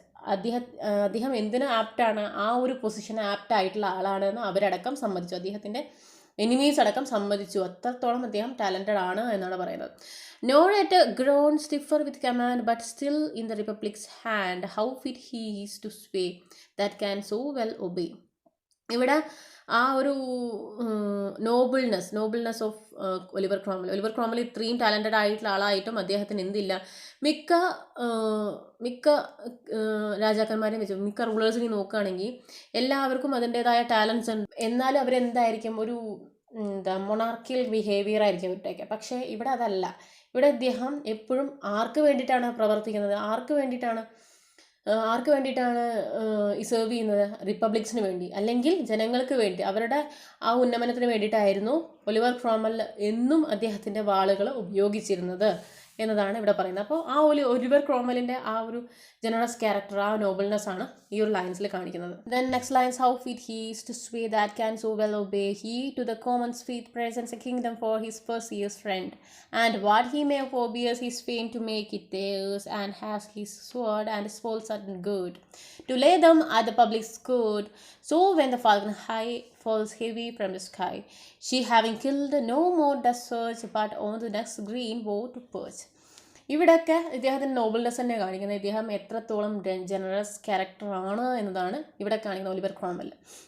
അപ്പോൾ how it he is to sway that can so well obey. അടുത്ത ഇത് he to the commons feet presents a kingdom for his first. ഇവിടെ ഇദ്ദേഹം ഇങ്ങനെയൊക്കെ fight ചെയ്തിട്ട് ഇങ്ങനെയൊക്കെ നേടിക്കൊടുത്തിട്ടുണ്ട് ഒരു വർഷത്തിൻ്റെ ഉള്ളിൽ. വെറും ഒരു വർഷം, ഒരു 1 year പീരീഡിൻ്റെ ഉള്ളിൽ ഇതെല്ലാം ഇങ്ങനെ ഒരു കിങ്ങിനെ എക്സിക്യൂട്ട് ചെയ്തു. അതിന് ശേഷം ഇങ്ങനെ ഒരു പുതിയൊരു അഡ്മിനിസ്ട്രേഷന് വരെ തുടക്കം കുറിച്ചു. ആര്? Oliver Cromwell. Because he is that much talented. എന്നിട്ട് കൂടെ ആ ഒരു ടാലൻറ്റ് കൊണ്ടല്ല, അദ്ദേഹത്തിൻ്റെ കഴിവ് കൊണ്ടല്ല എന്ന് അദ്ദേഹത്തിന് എന്ത് ചെയ്യാൻ പറ്റുന്നില്ല, അംഗീകരിക്കാൻ പറ്റുന്നില്ല. ഇപ്പോഴും എന്താണ് ഇതെല്ലാം, ഈ ഒരു ഡിവോട്ട്നെസ് അദ്ദേഹം ഈ കാണിക്കുന്നതെല്ലാം, ഈ ചെയ്യുന്നതെല്ലാം എന്തിനു വേണ്ടിയിട്ടാണ്? രാജ്യത്തിന് വേണ്ടിയിട്ടാണ്, പ്രജകൾക്ക് വേണ്ടിയിട്ടാണ്. അതിനു വേണ്ടി കൊടുക്കുന്ന ഒരു വർഷത്തെ സാധാരണ കൊടുക്കുന്ന ആ ഒരു ആനുവൽ കോൺട്രിബ്യൂഷൻ മാത്രമാണ് തൻ്റെ ഈ വർക്കെല്ലാം, അല്ലെങ്കിൽ തൻ്റെ ഈ ആക്ടിവിറ്റീസ് എല്ലാം, തൻ്റെ ഈ ടാലൻ്റ് എല്ലാം എന്നാണ് അദ്ദേഹം പറയുന്നത്. And what he may forbears his fame to make it theirs, അവരുടേതാവാൻ, സിറ്റിസൺസിൻ്റെ ആവാൻ, അല്ലെങ്കിൽ അവിടുത്തെ ആ ഒരു ജനതയുടെ ആവാൻ വേണ്ടിയിട്ട് അദ്ദേഹം ഒരുപാട് സഹിച്ചു. Then and has his hold and spoils ungirt to lay them at the public skirt. എപ്പോഴും എന്തിനു വേണ്ടിയിട്ടാണ് അദ്ദേഹത്തിൻ്റെ സ്വേർഡ് ഉപയോഗിച്ചിരുന്നത്? പബ്ലിക്കിന് വേണ്ടിയിട്ട് മാത്രമായിരുന്നു അദ്ദേഹത്തിൻ്റെ സ്വേർഡ് ഉപയോഗിച്ചിരുന്നത്. So when the falcon high falls heavy from the sky, she having skilled no more does search, but on the next green bough to perch. Then next line, so where when he first does lure, the falconer has her sure. ഇവിടെ പറയുന്നത്, ഈ ഒരു ലൈൻസിൽ പറയുന്നത്, അദ്ദേഹം പബ്ലിക്കിന് വേണ്ടിയിട്ടായിരുന്നു എല്ലാം ചെയ്തത്. അദ്ദേഹത്തിന് നല്ല ടാലൻ്റ് ഉള്ള മനുഷ്യനാണ്, നല്ല ടാലൻ്റ് ഉള്ള ഒരു പേഴ്സൺ ആണെന്ന് അദ്ദേഹത്തിന് തിരിച്ചറിഞ്ഞു. ഇതുവരെ അദ്ദേഹത്തിന് തിരിച്ചറിയാൻ കഴിഞ്ഞിട്ടുണ്ടായിരുന്നില്ല. പക്ഷേ ഇന്ന് അദ്ദേഹം തിരിച്ചറിഞ്ഞു. എന്നിട്ടും കൂടെ അത് റിയലൈസ് ചെയ്തിട്ടും കൂടെ അദ്ദേഹം എന്ത് ചെയ്യുന്നില്ല, അദ്ദേഹത്തിന് വേണ്ടിയിട്ട് ഒരു കാര്യം അദ്ദേഹം ചെയ്യുന്നില്ല. എപ്പോഴും എല്ലാം ചെയ്യുന്നത് പബ്ലിക്കിന് വേണ്ടിയിട്ടാണ്. അപ്പോൾ അത്രത്തോളം അദ്ദേഹത്തിൻ്റെ ക്യാരക്ടറിനെ ഗ്ലോറിഫൈ ചെയ്യുകയാണ് ഇവിടെ ആൻഡ്രൂ മാർവൽ ചെയ്യുന്നത്. അപ്പോൾ ഇദ്ദേഹത്തിനെ കമ്പയർ ചെയ്യുന്നത് ഫാൽക്കൺ ആയിട്ടാണ്. ഒരു റോമൻ ഇമേജാണ് ഇതും, ഫാൽക്കൺ എന്ന് പറയുന്നത്. ഫാൽക്കൺ എന്ന് പറയുമ്പോൾ ഒരു കഴുകൻ എന്ന് പറയാം. ഫാൽക്കൺ അത് അദ്ദേഹം ഫാൽക്കണർ ഏത് ഇരേനെയാണോ പിടിക്കാൻ പറയുന്നത്, ഏത് പോയിന്റിലേക്കാണോ അദ്ദേഹം പോയിന്റ് ചെയ്യുന്നത്, അതിലേക്ക് മാത്രമേ ഫാൽക്കൺ പോവുള്ളൂ. അതിനപ്പുറം ഒരു ഇരേനെ അത് പിടിക്കില്ല, ഫാൽക്കൺ പിടിക്കില്ല. ആ ഇരേനെ പിടിച്ചിട്ട് അത് എന്ത് ചെയ്യും? ഫാൽക്കണർക്ക് കൊടുക്കും, അല്ലെങ്കിൽ സ്വയം ഭക്ഷിക്കും. എന്നിട്ട് ഫാൽക്കണർ നെക്സ്റ്റ് എന്തിനെയാണോ കാണിക്കുന്നത് അതിനു വേണ്ടി മാത്രമേ ഫാൽക്കൺ എഗെയിൻ എന്ത് ചെയ്യുള്ളൂ? പറക്കാൻ ശ്രമിക്കുള്ളൂ. ഫാൽക്കൺ എങ്ങനെയാണ് പറക്കുന്നത്? സ്കൈയിലേക്ക് പോയിട്ട്, ആകാശത്തേക്ക് പോയിട്ട്, ആകാശത്ത് നിന്ന് താഴത്തേക്ക് വന്നിട്ടാണ് എന്ത് ചെയ്യുന്നത്? ഇരേനെ പിടിക്കുന്നത്. അത് എപ്പോഴും ഫാൽക്കണറിൽ മേലെയാണ് എപ്പോഴും. ഫാൽക്കണറിൻ്റെ ആവശ്യമില്ല, ഫാൽക്കണറിൻ്റെ ഇൻസ്ട്രക്ഷൻ ആവശ്യമില്ല. പക്ഷേ എന്നാൽ കൂടെ ഫാൽക്കണറിൻ്റെ ഇൻസ്ട്രക്ഷൻ ഇല്ലാതെ ഒരിക്കലും ഫാൽക്കൺ എന്ത് ചെയ്യില്ല? അതിൻ്റെ ഇരേനെ പിടിക്കാൻ പോവില്ല. അപ്പോൾ അത്രത്തോളം ജനറസ് ക്യാരക്ടറാണ് ആര്? ഒലിവർ ക്രോംവെലിനെയും ഫാൽക്കനെയും കമ്പയർ ചെയ്യണം ആര്? ഇവിടെ ആൻഡ്രൂ മാർവൽ. അതുപോലെ തന്നെ ഇവിടെ ക്രോംവെൽസ് ഫൈറ്റ് അഗെയിൻസ്റ്റ് ഹീസ് റൈവൽസും, അതുപോലെ തന്നെ ഈ ഒരു ഫാൽക്കണിൻ്റെ മോഡ് ഓഫ് ക്യാപ്ചറിങ്ങും, അതേപോലെ മോഡ് ഓഫ് ക്യാപ്ചറിങ് ദ പ്രേയും എന്ത് ചെയ്യണം? കമ്പയർ ചെയ്യണം രണ്ടുപേരുടെയും ഈ രണ്ട് ആക്ഷൻസും സിമിലർ ആണ്. രണ്ടിലും ഒരുപാട് സിമിലാരിറ്റീസ് ഉണ്ട് എന്ന് അദ്ദേഹം കാണിച്ചു തരാണ്. കാരണം ഫാൽക്കൺ ആണെങ്കിൽ ആകാശത്തോളം പറന്നിട്ടാണ് താഴെ വന്നിട്ട് ഇരേനെ പിടിക്കണം. അതുപോലെ തന്നെയാണ് ഇവിടെ ക്രോംവെല്ലിൻ്റെ ഫെയിം, അല്ലെങ്കിൽ ക്രോംവെല്ലിൻ്റെ ടാലൻറ്റ്, അദ്ദേഹത്തിൻ്റെ പവർ, അദ്ദേഹത്തിൻ്റെ എബിലിറ്റി, ഇതെല്ലാം എന്താണ്? ആകാശത്തോളം അത്രയും ഉയരത്തിലാണ്. എന്നിട്ടും അദ്ദേഹം എന്ത് ചെയ്യുന്നു? ആ പാർലമെൻറ്റിൻ്റെ ഇൻസ്ട്രക്ഷൻസ് അനുസരിച്ച്, അതുപോലെ തന്നെ പബ്ലിക്കിന് വേണ്ടിയിട്ട് ആണ് എല്ലാം അദ്ദേഹം ചെയ്യുന്നത്. അപ്പോൾ ഇതാണ് ഈ ഫാൽക്കണും അതുപോലെ തന്നെ ക്രോംവെല്ലിനെയും തമ്മിൽ ഇവിടെ കമ്പയർ ചെയ്യാനുള്ള കാരണം. Next lines, what may not then our isle presume, while victory his crest does plume. What may not others fear, if thus he crown each year. A Caesar he no long to go to Italy and Hannibal, and to all states not free shall climacteric be the pick അത് പിന്നെ പറയാം. അപ്പോൾ ഈ ഒരു ലൈൻസിൽ പറയുന്നത് ഇവിടെ ഒരു വർഷത്തിൻ്റെ ഉള്ളിലാണ്, ഒരു 1 year ടൈം പീരീഡിൻ്റെ ഉള്ളിലാണ് എന്ത് കീഴടക്കിയത്, ഇംഗ്ലണ്ട് മുഴുവനായിട്ട് കിങ് ചാൾസിൻ്റെ കയ്യിൽ നിന്ന് ഒലിവർ ക്രോംവെൽ പിടിച്ചടക്കിയത്, അത് കീഴടക്കിയത്. അപ്പോൾ ഇങ്ങനെ ഓരോ വർഷത്തിലും മേ ബി ഒലിവർ ക്രോംവെല്ലിന് ഓരോ രാജ്യങ്ങൾ കീഴടക്കാൻ സാധിക്കും. അപ്പോൾ അതിന് അത്രത്തോളം കറേജിയസ് ആയിട്ടുള്ള, അത്രത്തോളം ടാലൻറ്റഡ് ആയിട്ടുള്ള ആളാണ് ആര്, ഒലിവർ ക്രോംവെൽ എന്നത് അദ്ദേഹം പറയുന്നു. A Caesar here long to go to Italy and അനിവാളിനെ പോലെ to all states not free, ഒരു സ്റ്റേറ്റും ഇദ്ദേഹം ഫ്രീ ആക്കിയില്ല. നമ്മൾ ഓൾറെഡി പറഞ്ഞു ഇംഗ്ലണ്ടിന് പ്രത്യേകിച്ചൊരു ഫോറിൻ ഡേഞ്ചർ ഒന്നും ഉണ്ടായിരുന്നില്ല. ഇപ്പോൾ ഒലിവർ ക്രോംവെല്ലിൻ്റെ ആ ഒരു ആക്ഷനിൽ, ഇങ്ങനെയുള്ള ആക്ഷൻസിൽ ഇനി ഒരിക്കലും എന്തുണ്ടായിരിക്കില്ല, ഒരു ഫോറിൻ ഡേഞ്ചർ ഉണ്ടാവില്ല. പക്ഷേ ഫോറിൻ കൺട്രീസ് എപ്പോഴും ഒലിവർ ക്രോംവെല്ലിനെ പേടിച്ചിരിക്കണം എന്നതാണ് ഇവിടെ ആൻഡ്രൂ മാർവെൽ പറയുന്നത്. But from this valor, the picked no shelter now shall find within his party-colored mind. Picked means that's a Scottish traditional costume. അപ്പോൾ ഇവിടെ പറയുന്നത് Oliver Cromwell towards Scottish people അതെങ്ങനെയായിരുന്നു എന്നാണ്. ആദ്യം സ്കോട്ട്ലാൻഡ് കീഴടക്കിയിട്ടാണ് ഇദ്ദേഹം അയർലാൻഡിലേക്ക് പോയത്. അപ്പോൾ സ്കോട്ടിഷ് പീപ്പിൾ ഇനി എന്താവില്ല, അദ്ദേഹത്തിൻ്റെ കണ്ണിൽ നിന്ന് കൺവെട്ടിച്ചിട്ട് എങ്ങോട്ടും പോകാൻ പറ്റില്ല. അദ്ദേഹത്തിൻ്റെ കണ്ണ് അല്ലെങ്കിൽ അദ്ദേഹത്തിൻ്റെ ആ ഒരു മൈൻഡ് എപ്പോഴും ആരുടെ പിറകെയുണ്ട്, സ്കോട്ടിഷ് പീപ്പിളിൻ്റെ പുറകെയുണ്ട്. അതെന്തായാലും ഇവർക്ക് എന്തായാലും പിക്റ്റിൻ്റെ ഉള്ളിൽ, അവരുടെ ആ ഒരു ട്രഡീഷണൽ കോസ്റ്റ്യൂമിൻ്റെ ഉള്ളിൽ, അവരുടെ ട്രഡീഷണൽ കോസ്റ്റ്യൂം പിക്റ്റ് എന്ന് പറയുമ്പോൾ മുഴുവനായിട്ട് മൂടിയിട്ടുള്ള ഒരു വസ്ത്രമാണ്. അതുകൊണ്ട് തന്നെ അതിൻ്റെ ഉള്ളിൽ നിന്ന് ഒളിച്ചിരുന്ന പിടിക്കാതിരിക്കില്ല, ഇദ്ദേഹം എന്തായാലും പിടിക്കും എന്നാണ് ഇദ്ദേഹം പറയുന്നത്. But from this valour sad string underneath the plate happy in the tufted brake the English hunter him mistake. അതായത് ഇംഗ്ലീഷ് ഹണ്ടർ എന്ന് പറയുന്നത് ഒലിവർ ക്രോംവെല്ലിനെയാണ്. ഒലിവർ ക്രോംവെല്ലിൻ്റെ കണ്ണിൽ നിന്ന് നിങ്ങൾക്ക് ഒരിക്കലും രക്ഷപ്പെടാൻ പറ്റില്ല. Nor lay his hounds in near the Caledonian deer. ഇവിടെ കലിഡോണിയൻ ഡിയർ എന്ന് പറയുന്നത് ഇവിടെ സ്കോട്ടിഷ് പീപ്പിളിനെയാണ്. സ്കോട്ടിഷ് പീപ്പിളിൻ്റെ പിറകെ ചേസ് ചെയ്ത് പോകുന്ന ഇംഗ്ലീഷ് ഹണ്ടർ അതാരാണ്, ഒലിവർ ക്രോംവെല്ലാണ്. അപ്പോൾ ഒലിവർ ക്രോംവെൽ അയർലാൻഡിലേക്ക് പോയി അവിടുന്ന് വിജയഗാഥയായിട്ട് തിരിച്ചു പോരുകയാണ്. എന്നാൽ കൂടെ അദ്ദേഹം പറയുന്നത് നേരത്തെ സ്കോട്ട്ലാൻഡ് കീഴടക്കുന്നത് കാരണം സ്കോട്ടിഷിനും ഇനി രക്ഷയില്ല, അതുപോലെ തന്നെ ഐറിഷിനും രക്ഷയില്ല. അയർലാൻഡ് എന്ത് പറയാൻ തുടങ്ങി, ഇദ്ദേഹത്തിനെ പ്രേസ് ചെയ്യാൻ തുടങ്ങി. അതുപോലെ തന്നെ സ്കോട്ടിഷും അത് ചെയ്യാൻ നിവൃത്തിയുള്ളൂ. അദ്ദേഹത്തിന് എന്തായാലും അഗെയിൻസ്റ്റ് ആയിട്ട് തിരിയാൻ പറ്റില്ല എന്ന് പറയുന്നത്. Then last line, but though the wars and fortune's sun march indefatigably on, and for the last effect, still keep thy sword erect besides the force it has to fright.